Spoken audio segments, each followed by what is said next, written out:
375일이 지났습니다. 그러니까 1년하고 열흘이 더 지났어요. 그럼 한번 생각해 보세요. 1년하고 열흘 동안 땅을 본 적이 없습니다. 바다에만 있었어요. 배가 떠 있었습니다. 그때인데, 그래서 이제 375일 만에 바닷물이 거치고 묻이 드러나서 땅으로 나올 때, 그때 하나님께서 노아에게 주신 사명의 말씀이자 축복의 말씀입니다.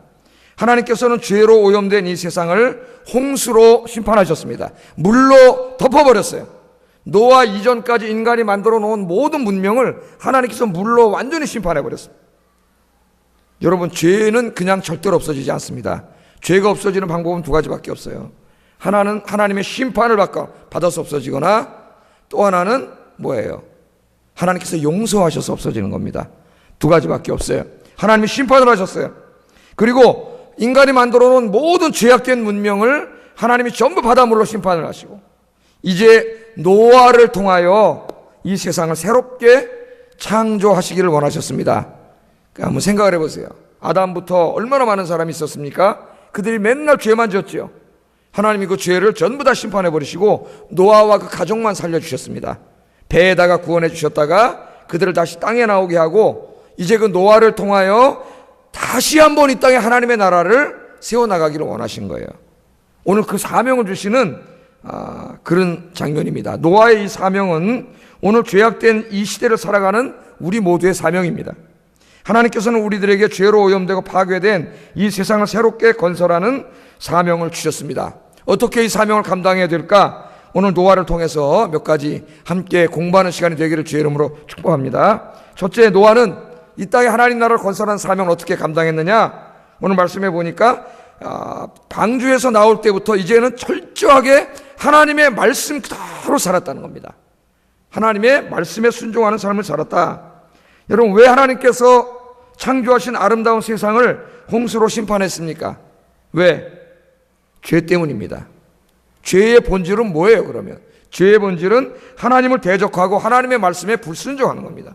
그러니까 하나님의 말씀에 불순종해서 지네 멋대로 살아가지고 이 땅을 죄악으로 다 물들여 놓은 거예요. 하나님이 그것을 다 심판하셨어요.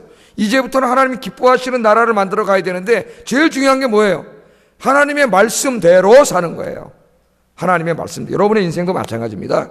오늘 하나님 앞에서 여러분의 인생이 새롭게 창조되기를 원하시면, 오늘 기도를 하시고 오늘 이 시간부터 이제까지 잘못 살아온 인생을 다 허물어버리고 오늘부터 말씀으로 벽돌을 하나하나씩 새롭게 세워가야 돼요. 하나님의 말씀을. 자, 이제 새 인류의 조상이 된 노아에게 있어서 가장 중요한 것은 모든 것을 하나님의 말씀대로 사는 거예요. 하나님의 나라는 하나님의 말씀 위에 세워져야 합니다.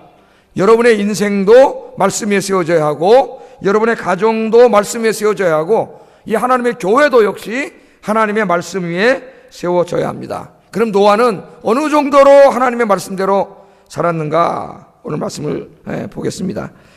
8장 15절 17절 읽어봅니다. 시작.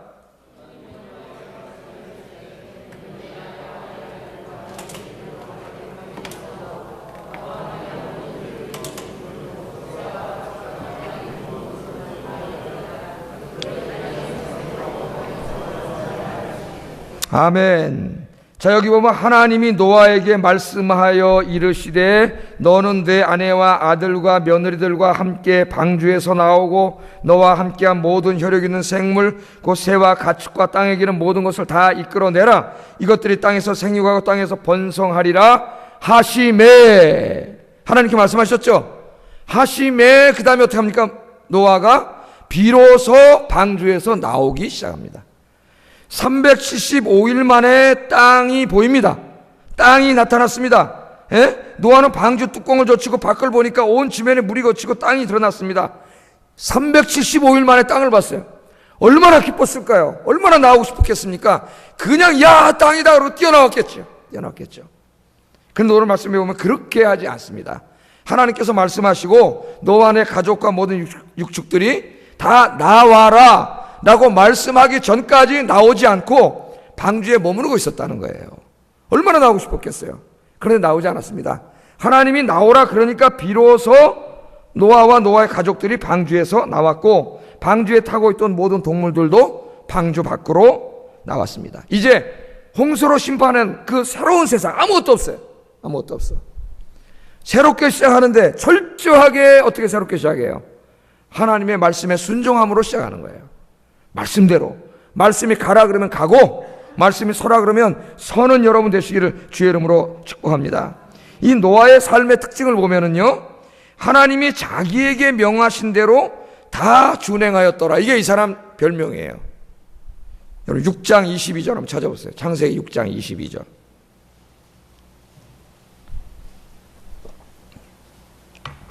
같이 읽어보겠습니다. 시작.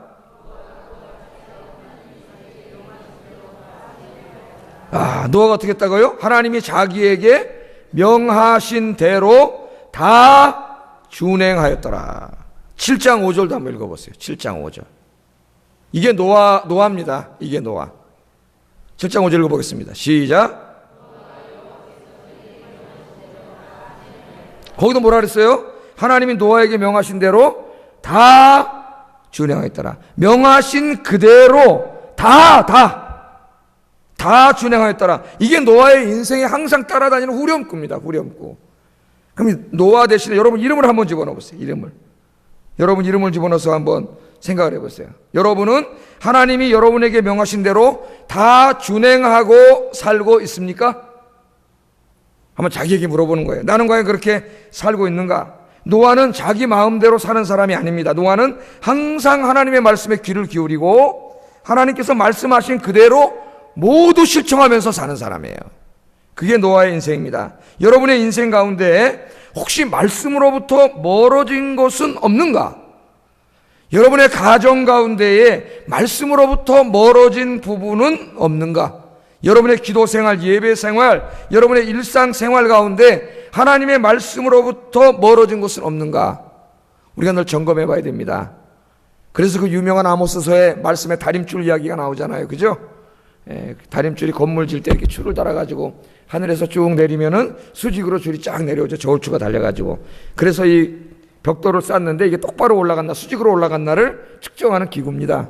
근데 하나님이 아모스에게 어떤 환상을 보여줘요? 말씀의 다림줄 환상을 보여줘요. 그러니까 다림줄이 하늘에서 쭉 내려와요. 이 말씀의 다림줄이에요. 그래서 이스라엘 백성들의 삶이 과연 말씀을 따라서 수직으로 올라갔는지를 보게 하십니다. 그랬더니 어떻게 돼 있어요? 말씀의 다림줄이 수직인데 이스라엘 백성들의 생활은 이렇게 기울어져 있어요. 말씀으로 올라가지 못하고 이 담이 기울어져 있는 거예요. 여러분, 담을 쌓는데 자꾸 기울어지면 어떻게 됩니까? 나중에 이게 무너져요. 누가 무너뜨리지 않아도 스스로 무너지게 돼 있습니다. 그래서 무너져 버렸어요, 말씀이. 그래 아모스가 뭐라 그래요? 지금 기갈은 다른 게 뭐 금이 없고 돈이 없고 뭐 먹을 게 없어서 기갈이 아니라 뭐의 기갈이라고요? 말씀이 없는 기갈이라. 그렇게 얘기하죠. 여러분, 돈 없고 이거 없고 저거 없는 게 문제가 아니에요. 지금 내 인생이 하나님의 말씀대로 살고 있는가, 그게 문제예요. 그렇지 않으면은 여러분, 말씀의 다림줄은 이렇게 내려가는데 자꾸 인생이 여기서부터 이렇게 가면은 이게 가면 어떻게 되겠어요? 높아질수록 좀 있다가 다 무너져 내려요. 처음에는 아무 문제 없는 것 같죠? 이렇게 가니까 좀 있으면 다 무너져 버려요. 다 무너져 버려요. 이걸 깨닫지 못하기 때문에 하나님의 말씀의 다림줄 환상을 보여주신 거예요. 우리 늘 점검해야 됩니다. 저 자신부터. 나의 목회가, 여러분 모든 삶이 말씀의 다림줄을 따라서 수직으로 하나님을 향하여 지금 가고 있는가? 노아처럼 하나님이 명하신 대로 다 준행하고 있는가? 요거는 좀 내가 아깝고 요건 내 생각대로 살아야 되겠다. 그래서 자기 잔꾀대로 살고 있는 부분은 없는가? 그 부분이 있으면 다 무너집니다. 하나님 다 무너뜨리세요. 아예 다 무너뜨려요. 이번에 무너뜨리는 게 좋아요. 무너뜨리고 오늘 노아처럼 이 시간부터 말씀의 다림줄을 여러분 내려놓고 말씀 위로 수직으로 오늘부터 인생을 새롭게 쌓아가는 여러분 되시기를 주의 이름으로 축복합니다. 예배생활, 기도생활, 일상생활, 가정생활 다 마찬가지. 다. 그렇지 않으면 가나 마나요. 시간 지날수록 계속 이렇게 하면 나중에 다 무너져요. 다 무너져. 예레미야 7장 23절 말씀 같이 한번 읽어보겠습니다. 시작. 너희는 내 백성이 되리라. 너희는 내가 명령한 모든 길로 걸어가라. 그리하면 복을 받으리라. 아멘. 하나님 뭐라 그러세요? 내 목소리를 들으라. 여러분, 세상에 얼마나 많은 목소리가 있습니까? 우리 이렇게 하면 행복하게 된다, 이렇게 하면 돈 번다, 이렇게 하면 잘 산다, 이렇게 살아야 된다. 예? 저 교보에 가면 수천 권의 책이 자기 개발서에 가면 전부 그런 얘기예요. 이렇게 성공하고 이렇게 하면 출세하고, 예? 이렇게 하면 높이 올라가고 이렇게 하면 돈 벌고, 예? 저도 한 100권 이상 읽어보니까 뭐 나중에 다 그 말이더라. 별로 읽을 게 없어요. 맨 처음에 몇 가지 도움이 되는데 딱 그 소리가 그 소리예요. 그런데 오늘 뭐라는 너희는 내 목소리를 들으라 그랬어요. 하나님. 여러분, 양들은 목자의 음성을 안다 그랬죠, 예수님이. 자기 목자의 음성을 알아요. 다른 목자가 부르면 가지 않아요. 자기 목자가 불러야 갑니다. 우리들은 하나님의 음성을 구별할 줄 알아야 돼요. 하나님 음성. 너희가 내 목소리를 들으라. 그리하면 나는 너희 하나님이 되고 너는 내 백성이 되리라. 그러면 그게 언약이잖아요. 언약. 하나님이 내가 너희 하나님이 된다고 하는 거는 내가 이제부터 너희에게 하나님 노릇 해주겠다는 거예요. 하나님 노릇이 뭐예요? 성경에 보면 하나님이 왕으로도 은유되고 또는 목자로도 은유되고 어떨 때는 아빠로도 은유됩니다. 왕은 뭐예요? 통치하고 지켜주는. 아빠는 보살펴주는 거예요. 양은, 목자는 뭐예요? 엄마처럼 잘 보살펴주는 거예요. 그게 언약의 핵심이에요. 우리가 하나님의 말씀대로 살면 하나님이 우리 하나님이 되셔서 우리에게 하나님 노릇 해주세요. 아빠 노릇 해주시고 목자 노릇 해주시고 왕 노릇 해주신다고 약속하셨습니다. 그렇게 말씀하시면서 내 명령대로 네가 걸어가라 그랬죠. 가라. 그러면 네가 복을 받을 것이다. 믿습니까? 이쪽으로 가면 복 받을 것 같은데 천만의 말씀. 하나님의 말씀에 귀 기울이고 지금 당장 그 말씀대로 가는 게 어리석어 보이고 힘들어 보이고 손해볼 것 같아 보일지라도 그 말씀으로 가면 거기에 하나님의 축복이 기다리고 있는 줄로 믿습니다. 여러분 오늘부터 여러분의 인생을 삶의 모든 부분을 말씀의 다림줄을 내려놓고 말씀대로 하나님 따라 수직으로 올라가는 여러분 되시기를 주의 이름으로 축복합니다. 두 번째, 노아는 이 다 심판받고 새롭게 인생을 시작하고 새로운 문화, 새로운 나라, 하나님 나라를 건설해 가는데 두 번째 노아는 뭐부터 시작했냐면은 예배부터 시작합니다. 예배. 그래서 여러분 우리 인생 새롭게 시작하는 데는 제가 수요일 날도 설교했지만은 말씀과 예배예요. 말씀과 예배. 말씀과 예배에서 떠나 있으면 그 사람의 인생은 무너집니다. 말씀과 예배에서 우리의 인생의 중심을 잡고 다시 하나님께로 나와야 돼요. 노아는 방주에서 나온 후에 제일 먼저 단을 쌓고 하나님께 번제를 드렸다고 이야기합니다. 8장 20절 한번 읽어보겠습니다. 시작.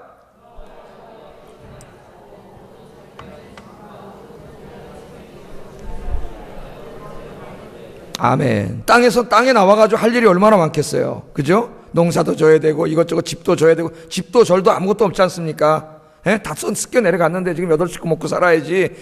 그렇잖아요. 그런데 제일 먼저 내려와가지고 그런 거 걱정하고 이거 어떻게 먹고 살까 이런 게 한 게 아니라 제일 먼저 너무나 감사해가지고 뭐 했다고요? 하나님 앞에 감사 예배를 드렸어요. 감사 예배.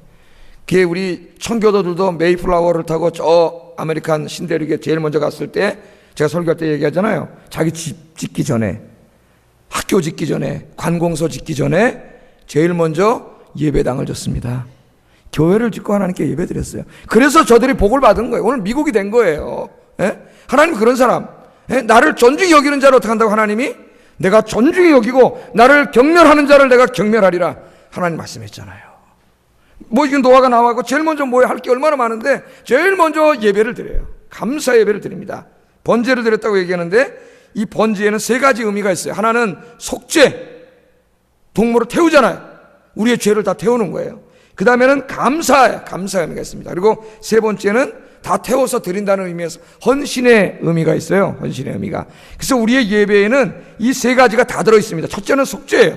우리가 이렇게 와서 예배를 드리면서 한 주간 동안 하나님 앞에 죄 지은 것들을 어떻게 됩니까? 다 속죄의 번제를 드려야 돼요. 속죄. 하나님 한 주간 동안 내가 지은 죄 용서해 주세요. 아니 오늘 하루 새벽기도 나왔다가 이제 하나님 말씀대로 살아야지. 그리고 돌아갔다 오늘 하루 동안 또 살다가 죄 지은 거 하나님 용서해 주세요. 주일날도 와서 한 주간 지은 죄를 하나님 앞에 속죄하고. 그래서 여러분의 예배 때마다 속죄의 은총이 임하기를 주의 이름으로 축복합니다. 두 번째 하나님의 이 예배는 감사.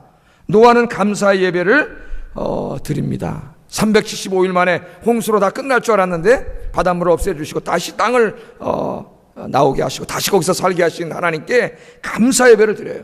우리의 인생은 다 하나님의 은혜입니다. 여러분 날마다 감사하세요. 우리 아까도 찬송 불렀죠. 뭐 가시밭길을 가도 감사, 비가 와도 감사, 응답해도 감사, 응답하지 않아도 감사. 왜? 하여튼 지금 응답이 빨리 안 이루어지고 가시밭길을 가도 다 거기에 지금 하나님이 저와 여러분의 이 선을 위해서 그리로 이끌어 가시는 줄 우리 어떻게 해요? 믿기 때문에 우리는 감사를 드리는 거예요.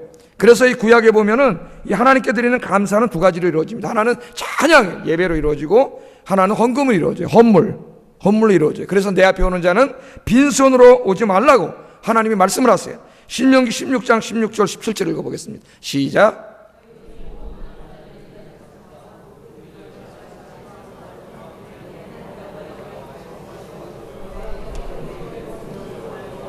각 사람이 내 하나님 여호와의 주신 복을 따라 그 힘대로 물건을 드릴지니라. 아멘. 그래서 감사 예배는 항상 찬양이 있고 감사 예물이 있습니다. 그냥 오지 말라 그랬어요. 왜? 네 물질이 있는 곳에 우리 주님 뭐라 해요? 네 마음이 있어요. 난 내 마음으로 하나님 사랑해. 그러니까 돈을 맨날 딴 데다 써. 그 사람 정말 하나님 사랑하는 사람이에요? 여보 사랑해. 그러니까 돈을 맨날 딴 여자 목걸이 사다 주고 하나도 안 사다 줘. 그럼 사다 가는 거 안 사라는 거예요. 이 바람둥이에요, 바람둥이. 예? 하나님을 사랑하면은 하나님께 드리게 돼 있어요. 그래서 무슨 하나님 돈이 없어서가 아니라 바로 우리의 마음을 보시는 거예요. 돈 제일 좋아하잖아요, 사람들이. 찬양과 이 여러분 헌물의 감사가, 이 감사 예배가 여러분에게 늘 충만하기를 주의 이름으로 축복합니다. 세 번째, 이 예배는 온전한 헌신이에요. 헌신. 번제는 다 태우는 겁니다. 다 태우는 건 뭐예요? 온전히 다 드리는 거예요. 그래서 번제가 죄의 문제를 다룰 때는 속죄의 의미가 있고, 구약을 잘 읽어보세요. 번제가 죄와 상관없이 드려질 때는 온전한 헌신입니다. 다 태워서 드리는 거예요. 그래서 오늘 노아가 여기에 하나님께 온전히 제사를 드리는데 하나님이 이 예배를 얼마나 기뻐하셨는지요. 18장 21절에 보면은 여호와께서 그 향기를 받으시고, 아멘. 여기 18장 21절 보세요. 8장 21절 창세기. 어떻게 했다고요? 여호와께서 그 향기를 받으시고, 번제는 태웠잖아요. 그 향기를 받으셨어요. 여러분 여기서 예배를 드리는데, 여러분의 찬송을 부르는데 하나님이 여러분의 찬송을 받아주실 줄로 믿습니다. 우리 예배를 공부할 때 늘 공부하죠. 모든 사람이 예배를 드리지만 그 모든 예배가 하나님께 상달되지 않는다 그랬습니다. 그래서 가인 얘기라고 아벨 얘기라고 우리가 얘기하잖아요. 예? 가인은 믿음으로 드리지 않아서 그 예배를 받지 않았지만 아벨은 믿음으로 드려서 하나님 그 예배를 기쁘게 받으셨어요. 믿음으로 드리는 예배가 뭐예요? 성령과 진리로 드리는 예배예요. 하나님이 나의 창조주여 나의 구원자임을 깨닫고 그 하나님의 은혜에 감사하면서 찬송하면서 내 마음과 정성을 다하여 찬송하고 드리는 예배, 하나님은 그 예배를 기쁘게 받으시는데, 여러분의 예배가 늘 그런 예배가 돼서 하나님이 기쁘시게 받아주시는 예배가 되기를 주의 이름으로 축복합니다. 오늘부터 여러분 인생을, 이제 하나님 새로운 주간이 또 다음 주부터 시작되는데, 하나님 내가 잘못 살았으면 이제부터는 내 인생을 예배 중심으로 살겠습니다. 정하세요. 예배 중심으로. 하나님은 예배를 기뻐하시니까. 예? 하나님 내가 이제부터는 예배 중심으로 살겠습니다. 예배를 딱 여러분 정해. 삶 속에. 그리고 나머지 시간표를 짜세요. 예배를 드리는데 방해가 돼? 하지 마세요. 그걸 왜 해요? 하나님 기뻐하지 않는데 그걸로 가면 안 돼요. 예배를 정해놓고 예배는 무조건 드리세요. 그리고 나머지 시간표를 짜세요. 나머지 안 하면 그만해. 오늘부터 이제 여러분 인생이 예배 위에 세워지기를 주의 이름으로 축복합니다. 아까는 말씀 위에 세워지고 예배 위에 세워지고, 이렇게 됐을 때에 우리가 이 땅에 하나님 나라를 건설하는 사명을 우리가 본격적으로 감당할 수가 있어요. 자, 하나님이 노아에게 뭐라 그러십니까? 9장 1절 한번 읽어보겠습니다. 9장 1절 시작. 생육하고 번성하여 땅에 충만하라. 9장 7절도 읽어보겠습니다. 시작. 그 중에서 번성하라 하였더라. 아멘. 여러분 이 말씀은 누구에게 제일 먼저 하신 말씀이에요? 창세기 1장 26절 28절에서 누구에게 하신 말씀이에요? 아담에게 하신 말씀이죠. 인류의 최초의 조상인 아담에게 생육하고 번성하여 땅에 충만하라. 그런데 지금 노아 때 다 죽었잖아요. 홍수로 다 죽었어요. 노아하고 그 부인하고 세 아들하고 며느리 3명, 8명만 남았습니다. 다 죽었어요. 아무도 없어요. 하나님 이 아담에게 주셨던 사명을 이제 누구에게 주시는 거예요? 노아에게 주세요. 생육하고 번성하여 땅에 충만하라. 하나님이 그렇게 말씀을 합니다. 자, 이것은 축복이면서 동시에 사명이에요. 여러분은 생육하고 번성하여 땅에 충만해야 합니다. 여러분 기도의 제목이 되게 하세요. 하나님 생육하고 번성하여 땅에 충만하게 하소서. 노아와 그의 가족의 사명은 하나님을 잘 섬기는 의로운 자녀들을 낳아 온 땅의 여호와 하나님을 섬기게 하는 것입니다. 생육하고 번성하여 땅에 충만하라는 말씀은 하나님을 잘 섬기는 의로운 백성들을 땅에 가득하게 하라는 말씀이에요. 왜? 아담 이후로 그렇게 하지 않았지 않습니까? 우상 숭배하며 살았잖아요. 하나님 섬기지 않았잖아요. 이제부터는 그렇게 하지 말고, 불순종하지 말고, 너와 내 자식들과 후손들이 이제부터는 어떻게 해야 돼요? 하나님 말씀대로 순종하고 하나님을 예비하며 사는 백성으로 만들어야 돼. 그렇게 생육하고 번성하여 그렇게 의로운 자손들로 이 땅에 가득한 하나님의 나라를 만들어라, 그런 말씀이에요. 그래서 우리에게 두 가지 사명으로 옵니다. 두 가지 사명. 첫째 사명은 그리스도인의 사명, 첫 번째는 믿음의 가정을 이루어 믿음의 자녀들을 낳는 것입니다. 그래서 내 모든 자녀들과 자자손손이 모두 하나님을 경외하게 만드는 경건한 가정을 만드는 거예요. 자녀들을 많이 낳는 것은 중요합니다. 그러나 더 중요한 것은 자녀들이 하나님을 경외하도록 양육하는 것입니다. 생육하고 번성하여 땅에 충만하라는 말씀은 자녀들을 많이 낳을 뿐만 아니라 자녀들이 모두 하나님을 경외하는 거룩한 자녀들로 만들어라, 이런 사명이에요. 그 다음에 여기서 끝나지 않습니다. 두 번째 의미가 있어요. 중요한 의미. 두 번째 의미는 뭐냐면은 육신의 자녀만이 아니라 영적인 자녀들을 많이 낳아야 된다는 거예요. 그래서 열심히 복음을 전하여 이 땅에 여호와를 경외하는 사람들이 점점 많아지게 하라는 것입니다. 할렐루야. 특별히 하나님의 섭리 가운데 결혼을 하지 않고 주님을 섬기는 분들도 있습니다. 고린도전서 7장에 보면 딸을 시집 보내는 아버지도 잘하였거니와 딸을 시집 보내지 않는 아버지는 더 잘하였느니라 그랬어요. 왜? 시집간 딸은 내 남편을 어떻게 기쁘게 할까 해서 하나님과 마음이 나누지만 결혼하지 않은 자녀는 오직 그 마음이 하나님 한 분께만 집중한다 그랬어요. 그래서 그런 사명을 받은 분은 혼자는 외롭고 힘든 부분이 있지만 하나님께 더 집중할 수 있습니다. 그럼 어떤 자녀를 낳을 수 있을까요? 여러분들은 바로 오늘 전도 열심히 해가지고 영적인 자녀들을 낳는, 생육하고 번성하여 땅에 충만하라, 이 말씀은 땅끝까지 이르러 내 증인이 되라고 하는 말씀과 같은 말씀입니다. 땅끝까지 이르러 내 증인이 되라. 이사야 선지자는 모든 열방이 다 회개하고 하나님께로 돌아와 하나님을 찬양하고 예배하는 환상을 보았습니다. 물이 바다를 덮음같이 여호와를 아는 지식이 온 땅에 가득 차는 환상을 보았습니다. 우리 그리스도인들은 이 비전과 환상을 보아야 합니다. 이런 비전을 가슴에 품어야 합니다. 이것이 하나님을 경외하는 사람들로 가득 차는 환상을 여러분 가슴에 품는 거예요. 이 꿈과 비전을 갖고 살아가는 여러분 되시기를 주의 이름으로 축복합니다. 첫째는 가정을 이루고 믿음의 자녀들을 낳아서 내 자녀들이 하나님을 잘 경외하는 자녀, 내 손주들, 그 손주들, 내 자자손손이 하나님을 경외하는 가정을 만들라는 명령이고, 두 번째는 열심히 전도해서 수많은 사람들을 하나님께로 이끌어오는 영적인 자녀들을 엄청나게 많이 생육하고 번성하여 땅에 충만하게 하라. 이게 하나님 나라를 건설하는 가장 중요한 사명인데 새생명 축제가 얼마 남지 않았습니다. 특별히 이 사명, 생육하고 번성하여 땅에 충만하라고 하는 이 사명을 오늘 아멘으로 받고 이 사명을 잘 감당하는 저와 여러분 되시기를 주의 이름으로 축복합니다. 기도하겠습니다. 말씀 생각하면서 기도하겠습니다. 이 세상의 죄악으로 인해 홍수로 다 심판받고 이제 정말 아무것도 없는 가운데 새롭게 시작하는데, 오늘 하나님 내가 잘못된 인생 다 없애버리고 오늘 새롭게 시작하겠습니다. 첫째, 노아처럼 하나님의 말씀대로, 말씀이 내 신앙과 가정을 세우겠습니다. 둘째, 예배 위에 내 신앙과 가정을 세우겠습니다. 세 번째, 정말 주님이 마지막 주신 사명처럼 생육하고 번성하여 땅에 충만하라고 하신 사명을 감당하고 내 가정과 선교의 사명을 감당하겠습니다. 같이 기도하겠습니다. 사랑과 은혜가